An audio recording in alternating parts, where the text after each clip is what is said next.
Hey guys, it is me again. You're gonna get me a drink. My camera was taking so long to come up. My throat was dry. Anyway, guys, it is good to be here today. It is Wednesday, October the 3rd.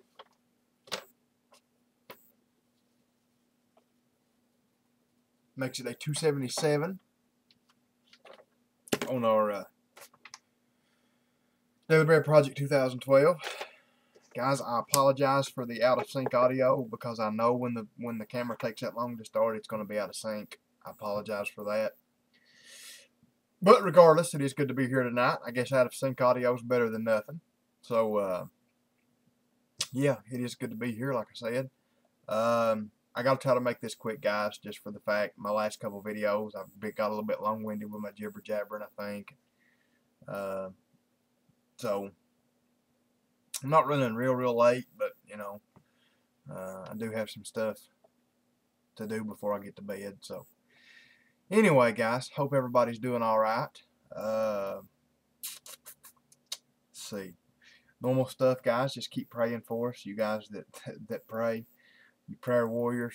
You know, keep praying for my business. Which first of the month, last week of the month, into, you know, kind of like this week was, you know, well, I think Monday was the first. You know, the last weeks of the month, and then the first week of the month usually is not real good for us anyway. But, you know, just pray for us, guys. This week's been kind of a disappointment, I guess you would say.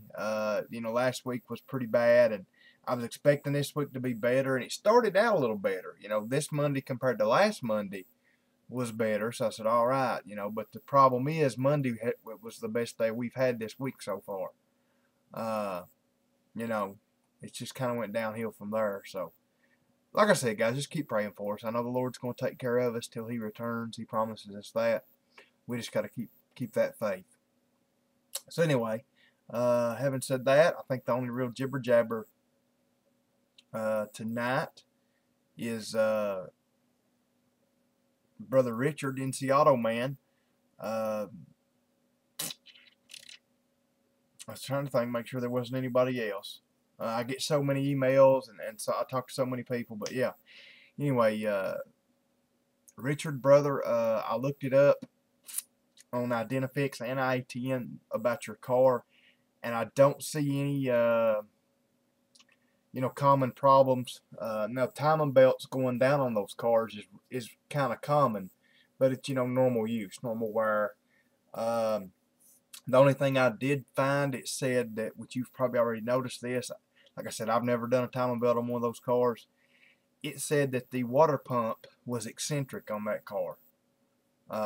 So he said to make sure that you had the water pump installed correctly. Now, I'm just going by what it said, because it said if you installed the water pump incorrectly, that it would put slack in the belt and it would make a noise. It was actually had some people complaining about after they put a timing belt in, it made noise and everything. I know that's not the problem you're having, but figured it'd just be worth mentioning. Other than that, brother, nothing really, you know, common with those cars doing that. I would say that it's just kind of like what we said on the phone today when we talked, before we got done talking. It's just, you know, where the timing belts that you've used have been, you know, kind of cheaper, no-name stuff. I ran into that a few years ago on serpentine belts, serpentine, ever how you want to say it. There were some boys, I ran with some boys that had some 5-liter Mustangs. You know, that's kind of when that was the hot car. And as a matter of fact, and then they all kind of ran into this problem, but one in particular I can remember, this one boy kept going to AutoZone and buying their cheap belt and putting on his car. And, I mean, he was breaking them. I'm talking 4 or 5 days, he'd get out of it and they'd snap. I seen him put one on in their parking lot up there, and he pulled out of the parking lot, our local shopping center. You know, it's got 2 driveways. You know, you pull in one end, it's where the Walmart and everything's at. You kind of come, you know, come down through the AutoZone down here, then you go back out this other driveway. Anyway, he pulled out one driveway and got on the car a little bit, but by the time he got to the other driveway, the brand new belt that he just put on the car broke, and he had to pull back in that driveway. And I kept telling him, you know, he kept coming to me saying, what's wrong with my car? Is it a pulley sticking or blah, blah, blah, blah, blah. And I said, dude, it's cheap belts. You know, if you ever spend the money and put a good belt on that car, you won't have that. You know, you won't have that problem. I think he stepped up and went up to the next better belt that AutoZone was selling, which it was not their brand belt. It was maybe a Kelly belt or something. Did better, but he still had problems with it. I told him, I said, if you'll ever go buy a Gates belt for that car, and I know they're double the money or triple the money or whatever they was, I said, but you'll never have to touch the belt again. He finally listened to me after enough belts, and he put a Gates on the car, and he never, as far as I know, when he got rid of the car, he never touched the belt again. I mean, it's just, you know, so I would say that's your problem. I would say that you've just, you know, everything we buy, you know, today, you know how it is. You know, like you said today on the phone, it's all made in communist countries by little kids. You know, it's a shame that we support that and keep buying, but it's got to the point now where we about have to, because that's all they are available. You know, I bought routers. I bought routers, guys. A Cisco brand wireless router for my internet here. I had to go through 3 of them before I got a good one. You know, of course, you look on the box, made, I don't know where they're made, in India or China. Maybe not India. Indian stuff's usually a little bit better. But, you know, one of those come. Maybe Indonesia. That's what I was thinking about. Maybe Indonesia or China. 3rd one, I finally got a good one. You know, everything's like that now, just about it, you know. So, anyway, brother, I just wanted to tell you that I really didn't find any common, you know, problem with those cars doing that. So, I would say, brother, if you can, you know, if you can afford it, put you a Gates kit on it, and I'd say you won't have to worry about it anymore. I guess that's about it. I did get your email today too, brother, and we are praying for you. I put you and your family on our prayer request list at church tonight. So any of you other guys too that want to be prayed for, you know, we're a small church. Our attendance is not near where I like it, but you know, the ones that are committed to being there, you know, they do pray and they do believe in prayer, and you know, we have to do that as Christians. So any of you guys need prayer for anything, don't ever hesitate to get a hold of me. So anyway, guys, I guess that's about it with the jibber jabber. I just wanted to tell Brother Richard that. Yeah, like I said, I don't think there's any more jibber jabber, that is. So let's start tonight, guys. Hebrews chapter 9, starting in verse 22. It says, indeed, under the law, almost everything is purified with blood, and without the shedding of blood, there is no forgiveness of sins. You know, guys, that's like we were talking at church tonight. I was reading in Romans. We were studying in Romans, rather, and it talks about in there about how Abraham. It's in chapter 4, I think. It talks about how Abraham. A lot of the Jews back in the day when Paul was writing a lot of his writings, that some of the Jews that had converted to Christianity, they were a little bit perplexed. And the reason they were perplexed, they were saying, "No, wait a minute, Paul. You're sitting there telling us that the law the law is finished, as you put it. You know, it's not been done away with, but it's finished. It's like Jesus said, and all this. But our father Abraham, you know, they always wanted to go back to Abraham. Our father Abraham, you know, he did sacrifices with animals, and, you know, he basically used the law to be sanctified, to be justified, to be holy, to be righteous. So, you know, if it worked for Abraham, why does it not work for us? Or, you know, they would kind of have those type questions. And Paul, it's in chapter 4, that's what he's talking about. He's saying, listen, Abraham, even though he did these things because God told him to sacrifice these animals and do this and do that, you know, they had a specific list by following the law. But if you'll think about it, guys, even though Abraham was doing things, doing works, what truly justified him? Now, we know that it's Jesus Christ and his sacrifice is what justifies us. But see, that covers us, but it also carries past too. He was justified, guys, because of his faith in that. He had faith in God. When God spoke to him and told him to do things, told him to keep this law, or told him to sacrifice this or do that, he had faith that God, number one, was who he said he was. Number two, that God kept his word and that God could save him. He had faith in that.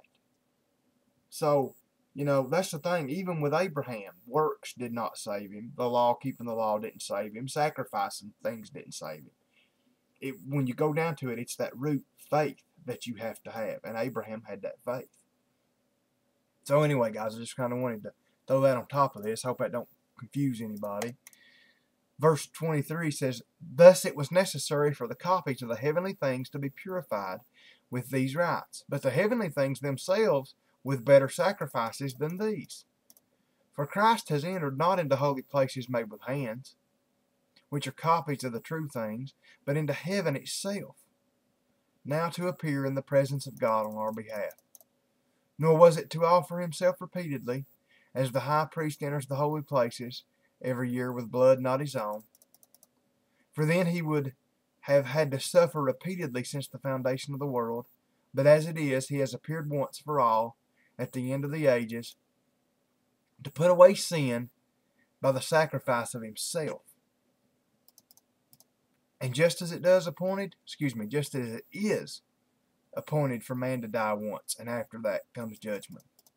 So Christ, having been offered once to bear the sins of many, will appear a second time, not to deal with sin, but to save those who are eagerly waiting for him." Guys, we're going to go into chapter 10 here. I'm going to read a couple verses. It says, "For since the law has but a shadow of the good things to come instead of the true form of these realities, it can never, by the same sacrifices that are continually offered every year, make perfect those who draw near. Otherwise, would they not have ceased to be offered, since the worshippers, having once been cleansed, would no longer have any consciousness of sin?" So you think about that.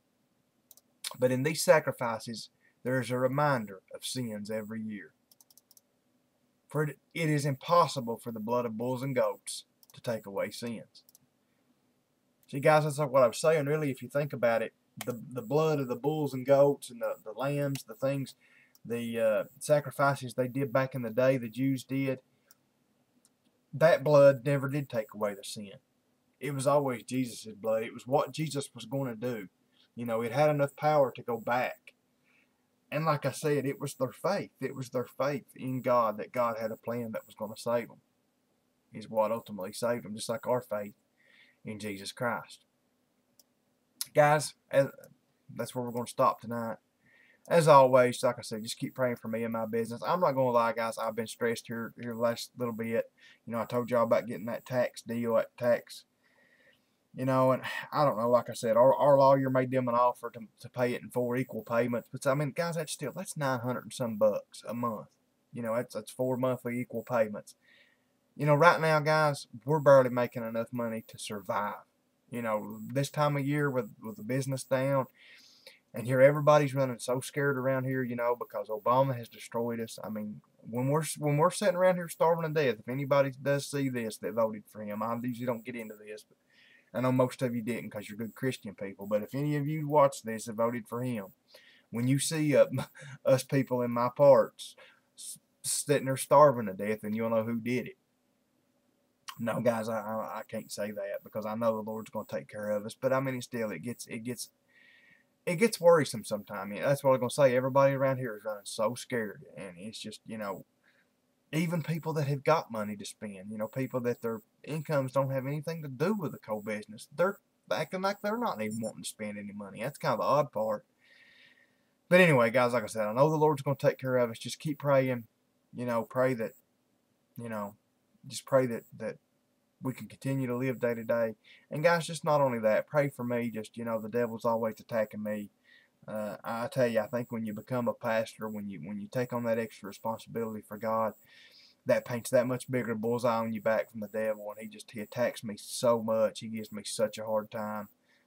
So everybody just keep praying for me. You know, I slip and fall like everybody else does, and you know, I think I wonder sometimes, and you know, I wonder, am I good enough, you know, for what Jesus did for us? So just pray for me, guys. I love you all. If you need anything, let me know. Brother Richard, I hope that helps you, brother. Love you. You guys just pray for me. And good Lord willing, I'll be here tomorrow night. And until I see you all again, good night and God bless.